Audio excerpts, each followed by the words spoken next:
কাউকে ছাড়া জীবন থেমে যায় না। তোমাকে ছাড়া আমি বাঁচবো না, তোমাকে না পেলে আমি মরে যাব, আসলে কিছুই না। তুমি না হলে হয়তো অন্য কেউ। এটাই এখন বাস্তব। এখন তোমাকে ছাড়া একা কাটানো ছেলে মেয়ে খুবই কম। ওরকম ভালোবাসার অধিকার নেই। তোমার থেকে ভালো ছেলে যদি পেয়ে যায়, তাহলে তোমার জন্য কেন বসে থাকবে সে মেয়েটা? কিন্তু যে মেয়েরা তার জন্য সারা জীবন অপেক্ষা করে বসে থাকে, ভগবান তার উপরে আরো কত পরীক্ষা যে নেন। সেই মেয়েটা সমাজের কাছে, বাড়ির কাছে পরীক্ষা দিতে দিতে পুরো শেষ। ভালো মানুষের কোনো যুগ নেই। তা বলে খারাপ হতে হবে সেটা বলছি না,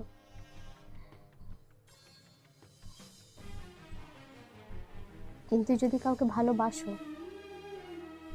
মন থেকে বাসো। ছেলে খেলা নয় ভালোবাসাটা। তুমি কারোর সাথে টাইম স্পেন্ড করছো, তার সাথে ঘুরছো ফিরছো, পার্কে যাচ্ছ, কথা বলছো ফোনে কন্টিনিউয়াসলি 1 ঘন্টা 2 ঘন্টা, SMS করছো এনি টাইম। তোমার কাছে হয়তো এগুলো নর্মাল, কিন্তু যে মেয়েটার সাথে তুমি এরকম করছো বা যে ছেলেটার সাথে তুমি এরকম করছো, সে হয়তো এগুলো ভীষণ সিরিয়াসলি নিচ্ছে, ডিপলি চিন্তা করে সেসব বিষয় নিয়ে। সেই মুহূর্তে যদি তুমি তাকে ছেড়ে চলে যাও, তুমি ভাবতেও পারবে না সেই মানুষটা বা সেই ছেলেটা বা সেই মেয়েটা কোন পরিস্থিতির মধ্যে নিজেকে নিয়ে যাবে, সে কি করবে, কোন সিদ্ধান্ত নেবে, কিচ্ছু বুঝতে পারে না। কিন্তু মাইন্ডের মধ্যে একটা ব্যাপার সেট হয়ে যায় যে তুমি ছাড়া অন্য কেউ নয়। তুমি বাসনি তো কি হয়েছে, আমি তো বেশিছি ভালো, আমি চিট করবো না তোমাকে। একদিন না একদিন তুমি নিশ্চয়ই বুঝতে পারবে যে তুমি কত বড় ভুল করেছো, কত বড় অন্যায় করেছো।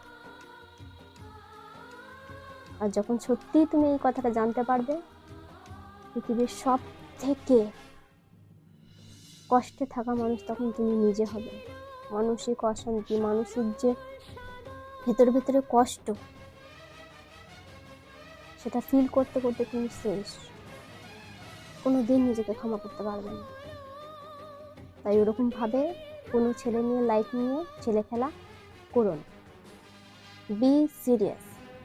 সবাই কিন্তু ভালোবাসা নিয়ে ছেলে খেলা করে না। তুমি যেটা ভাবছো সেটা সামনের মানুষটা নাও ভাবতে পারে। তোমার কাছে যেটা মজা জাস্ট কিছুই না, তার কাছে সেটা অনেক কিছু।